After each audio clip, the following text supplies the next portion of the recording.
আমরা কর্মসূচি দিয়েছি। আমি 13 তারিখের কর্মসূচিতে জনগণ স্বতঃস্ফূর্তভাবে সাড়া দিয়েছেন। আমরা তো ঢাকায় দিয়েছিলাম, কিন্তু সেটা সারা বাংলাদেশ সেটা পালন করে আমাদেরকে অন্তত একটু বলবো যে একটা আস্থা বিশ্বাসের ঠিকানায় পৌঁছে দিয়েছে। আজকে 16, কালকে 17 তারিখ আমাদের যে কর্মসূচি, আমি আশা করি এই কর্মসূচিও বাংলাদেশের মানুষ এটা পালন করে এই সুদখোর খুনি জঙ্গি ইনুস আর তার সাথে এই যারা দোসর তাদেরকে দেখিয়ে দেবে যে বাংলাদেশ জানে কিভাবে তাদের দাবি আদায় করতে হয়, কিভাবে বাংলাদেশ ঘুরে দাঁড়াতে পারে।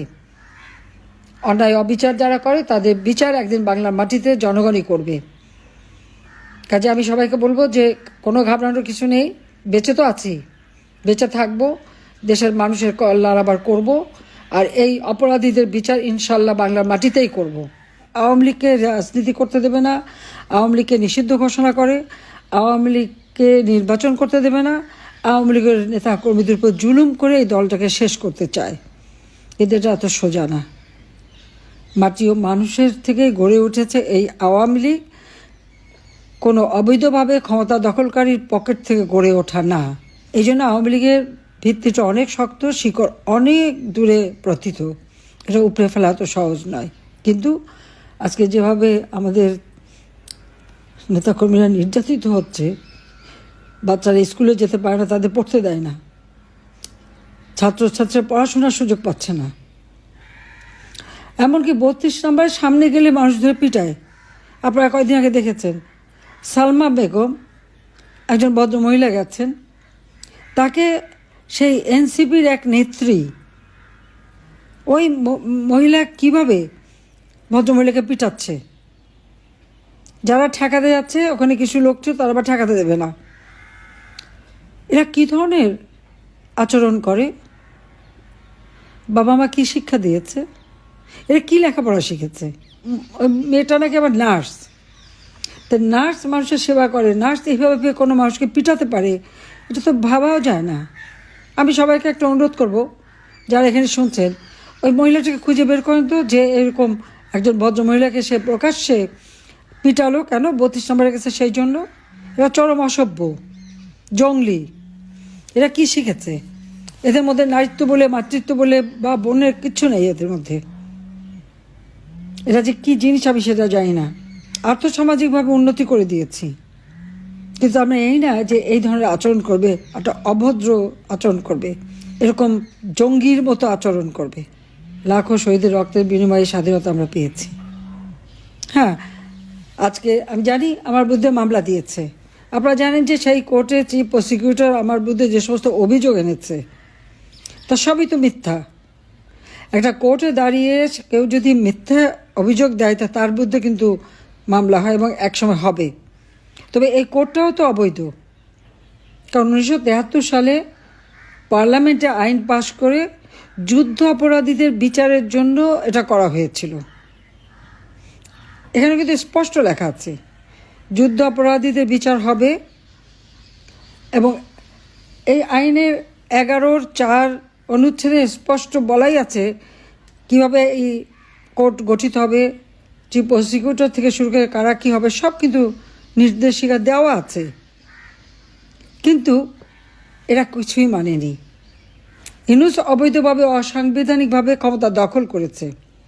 আমাদের সংবিধানের 7 খ অনুচ্ছেদে স্পষ্ট লেখা আছে যে নির্বাচিত প্রতিনিধিদের কেউ যদি জোর করে ক্ষমতা থেকে সরায় তাহলে তাদের শাস্তি হবে। কিন্তু ইউনূস তো তাই করেছে। তার মেটিকুলাস ডিজাইনের মাধ্যমে সেটা আমাকে ক্ষমতা থেকে হটিয়েছে। বিল ক্লিন্টন ফাউন্ডেশনের মিটিংয়ে সে সেটা নিজেই স্বীকার করেছে, মাস্টার মাইন্ডেরা সব করেছে। এটা ছাত্র জনতা তেমন কেউ ছিল না, নেতৃত্ব ছিল না, কথাটা ঠিক, কোনো নেতৃত্ব ছিল না। কারণ ছাত্ররা যখন সব দাবি, তাদের সব দাবি আমরা মেনে নিলাম, মেনে নেওয়ার পরে হঠাৎ শুনি 9 দফা দাবি। সেটাও বললাম যে ঠিক আছে, সেটাও আমরা বিবেচনা করব। তারপরে 1 দফা। তার মানে কী দাঁড়াচ্ছে?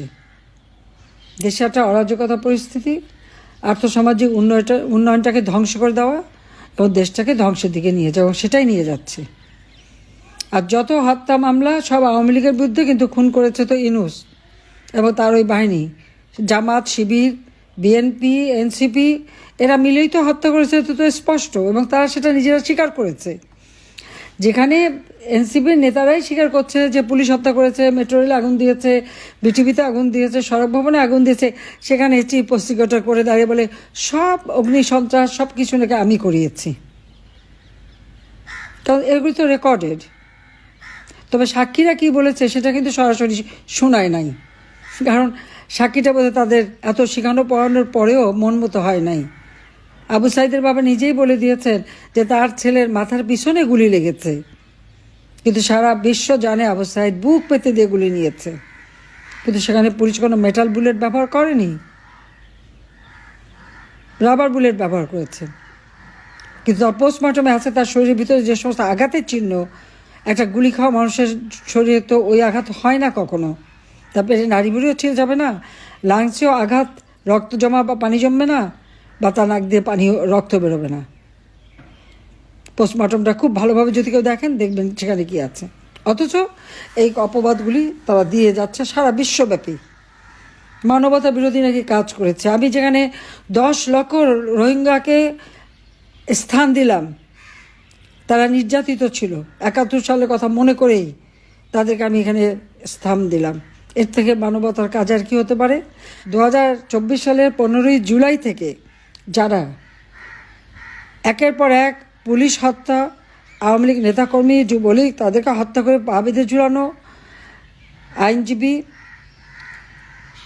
সাংবাদিক, সাংস্কৃতিক কর্মীদের হত্যা করেছে, এবং একের পর এক সরকারি প্রতিষ্ঠান জ্বালিয়ে পুড়িয়ে ছারখার করেছে, তাদেরকে দিয়েছে দায় মুক্তি। ইউনূস দায় মুক্তি দিয়ে এ সমস্ত ধ্বংসাত্মক কাজ এবং যতগুলি হত্যাকাণ্ড ঘটেছে তার দায় কিন্তু নিজে নিয়ে নিয়েছে। দায় মুক্তি কেন? কারণ তারা দায় অপরাধ করেছে, তাদেরকে মুক্তি দিয়েছে, তাদের বিরুদ্ধে মামলা করা যাবে না। যারা আপনজন হারিয়েছে তারা কোনো দিন ন্যায় বিচার পাবে না। যাদের ঘর বাড়ি ধ্বংস করেছে, ব্যবসা প্রতিষ্ঠান ধ্বংস করেছে, পুড়িয়ে পুড়িয়ে মানুষ মেরেছে, 460টা থানা লুট করেছে এবং আগুন দিয়ে পুড়িয়েছে, পুলিশ হত্যা করেছে, অন্তঃসত্ত্বা পুলিশ কনস্টেবল হত্যা করেছে, তারা কোনো দিন তাদের পরিবার বিচার পাবে না। বিচারের পথ বন্ধ করে দিয়েছে। এটা কোন মানবিকতা? আমার প্রশ্ন, কোন মানবিকতা? আমরা তো কখনো কাউকে এরকম দায় মুক্তি দেইনি বা আমরা প্রতিশোধ নিতে চাইনি। বাংলাদেশে আইনের শাসন প্রতিষ্ঠা করেছিলাম, ন্যায় বিচার প্রতিষ্ঠা করেছিলাম। 71 সালে যে সমস্ত যুদ্ধাপরাধী এদেশে গণহত্যা চালিয়েছে, মা বোনদের নারীদের নিয়ে পাকিস্তানি হানাদার বাহিনীর ক্যাম্পে দিয়ে দিয়েছিল, দিনের পর দিন তাদের উপর পাশবিক অত্যাচার করেছে, তাদের শরীর ক্ষতবিক্ষত ঘা হয়ে গিয়েছিল, কেউ প্রেগনেন্ট, কারো ঘর বাড়ি যাওয়ার মতো উপায় নাই, তাদেরকে আমরা সেবা শুশ্রূষা দেওয়া, চিকিৎসা করা, সমাজে পুনর্বাসন করেছিলাম। সেই সমস্ত অপরাধী যারা ঘরের থেকে, সে 14 বছরের কন্যা থেকে শুরু করে বিভিন্ন এলাকা থেকে মেয়েদেরকে নিয়ে পাকিস্তানি হানাদার বাহিনীর ভোগের বস্তু বানিয়েছিল, আমি তাদের বিচার করেছি। এই নির্যাতিত পরিবারগুলির জন্য ন্যায় বিচার যাতে পায় সেই ব্যবস্থা করেছি। কিন্তু আজকে সেই আদালতে আবার সে আদালত সংশোধন করেছে। এই সংশোধন করবার অধিকার তাদের নাই, কারণ এখানে পার্লামেন্ট নাই। একটা এক্সিকিউটিভ অর্ডার দিয়ে এই আইন পরিবর্তন করে অমনি সেখানে বিচার বসিয়ে দিলেই তো বিচার হয় না। কিন্তু আমি জানি এটা কেন করেছে। যেহেতু যুদ্ধাপরাধীদের বিচার করেছি, তার প্রতিশোধ নেওয়ার জন্য আমার উপরে এই জুলুম। কারণ আমি তো কাউকে হত্যার হুকুম দেইনি। হত্যার হুকুম দিয়েছে ডক্টর মোহাম্মদ ইউনূস, এবং ওদিকে তারেক জিয়া, যে লাশ ফেললে সরকার পড়ে যাবে।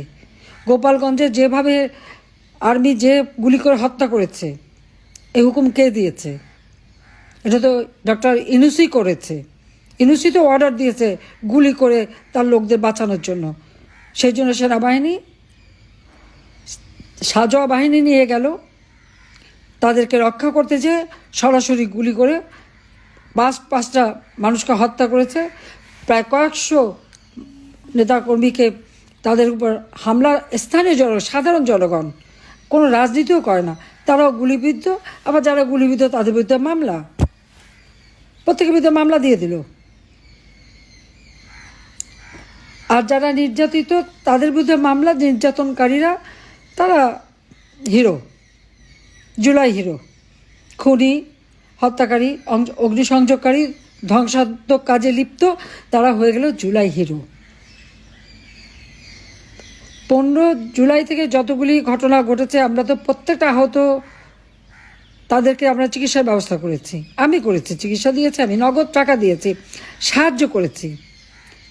এবং সেখানে তো অনেকেই ছিল, যতগুলি ছেলেপেলে মারা গেছে, পুলিশ মারা গেছে, সেই সমস্ত পরিবারকে গণভবনে ডেকে নিয়ে এসে তাদের সান্ত্বনা দেওয়া এবং তাদের কাছে প্রমিস করেছে। আমি জুডিশিয়াল এনকোয়ারি কমিশন গঠন করে দিয়েছি তদন্ত করার জন্য যে এদের কারা মারল। আমার উপরে দোষ দেয়, আমি যে জুডিশিয়াল এনকোয়ারি কমিশন গঠন করলাম, তাকে কেন ইউনূস তদন্ত করতে দিল না? অবৈধ অস্ত্রগুলি কেন উদ্ধার করলো না? 7.62 সেই বুলেট কেন উদ্ধার করা হলো না? কারণ ওগুলি ইউনূস নিজেই সাপ্লাই দিচ্ছে, তারই হুকুমে করা, সেই জন্য করেনি। তো বিচার কার হবে? ঠিক আছে, বিচার তারা করুক, ওসব বিচার আমি পড়া করি না। আল্লাহ জীবন দিয়েছে, একদিন আল্লাহ নিয়ে যাবে, কিন্তু দেশের মানুষের জন্য আমি কাজ করে যাচ্ছি, কাজ করে যাব। আমার তো বাবা মা ভাই সব হারিয়েছি, তারপরে ঘর বাড়ি যা ছিল সব লুটপাট পুড়িয়ে দিয়েছে। গণভবন তো আমার নিজের পারি না, সরকারি, তার উপরে এত ক্ষোভ। তারা কি বিপ্লব করে ফেলেছে? কিসের বিপ্লব? গুন্ডামি, সন্ত্রাসী, জঙ্গিবাদী কাজ থেকে বিপ্লব হয় না, তবে বাংলাদেশটাকে জঙ্গি রাষ্ট্রে পরিণত করেছে। এখান থেকে বাংলাদেশকে মুক্ত করতে হবে। ওই মামলা দিয়ে, মামলা রায় দিয়ে আমার কণ্ঠ বন্ধ করতে পারবে না। আমি জনগণের পাশে আছি, জনগণের পাশে থাকবো, জনগণের জন্য কাজ করে যাব। আমি আমার নেতা কর্মীদের বলবো, কেউ ঘাবড়াবেন না। এসব মামলা এগুলো আমরা অনেক দেখেছি, যা সময়ের ব্যাপার। আমি জানি এখন কষ্ট পাচ্ছেন, ঘর ছাড়া, বাড়ি ছাড়া, পরিবার ছাড়া, ঘর নাই, বাড়ি নাই, খাবারের জায়গা নাই, নিজের আয় রোজগার নাই। সেই ইউনিয়ন পর্যায় থেকে সমস্ত নেতাকর্মীদের যে অত্যাচারটা এরা করলো, এটা আমরা ভুলবো না। পাই হিসাব নেব, এবং হিসাবে আমি নিতে পারবো ইনশাল্লাহ, আমার বিশ্বাস আছে। 15ই আগস্টের পর এসে যদি ওই খুনিদের বিচার করতে পারি, যুদ্ধাপরাধীদের বিচার করতে পারি, বাংলাদেশকে অর্থনৈতিকভাবে উন্নত করে বিশ্বকে দেখাতে পারি যে হ্যাঁ বাংলাদেশ পারে। পদ্মা সেতু টাকা ইউনূস বন্ধ করেছিল, নিজের টাকায় পদ্মা সেতু তৈরি করে বিশ্বকে দেখিয়েছি। যমুনা নদীর উপর সেতু করে দিচ্ছিলাম, রেল সেতু, আবার আলাদাভাবে রেল সেতু আমি করে দিলাম। আমরাই পারি, আওয়ামী লীগই পারে। আজকে সারা বাংলাদেশটাকে যে আমরা উন্নত করেছি, সেটা একটা দৃষ্টান্ত বিশ্বের কাছে। মাত্র 15 বছরের মধ্যে সমস্ত দেশটা বদলে দিয়ে মানুষের জীবন মান আমি উন্নত করে দিয়েছিলাম। আজকে সেই দারিদ্রের হার বাড়িয়েছে, অতি দারিদ্রের হার বাড়িয়েছে। আজকে সমস্ত লেবাররা বেকার, আমদানি রপ্তানি নাই, দেশে কোনো উৎপাদন নাই, একের পর এক শিল্প কারখানা বন্ধ, একে একে ব্যাংকগুলি লুটে নিয়ে ব্যাংকেও কর্মসংস্থান ব্যবস্থা হচ্ছে না, যুবকরা কাজ পাচ্ছে না। আওয়ামী লীগের আমলে তো এমন ছিল না। শুধুমাত্র প্রাইভেট ব্যাংকেই প্রতি বছর 2 লাখ 3 লাখ ছেলে মেয়ে চাকরি পেত, সে দরজাও বন্ধ করে দিয়েছে। কাজে এই অবস্থা থেকে বাংলাদেশকে মুক্ত করতেই হবে। সবাই ভালো থাকেন, সুস্থ থাকেন। জয় বাংলা, জয় বঙ্গবন্ধু, বাংলাদেশ চিরজীবী হোক। খোদা হাফেজ।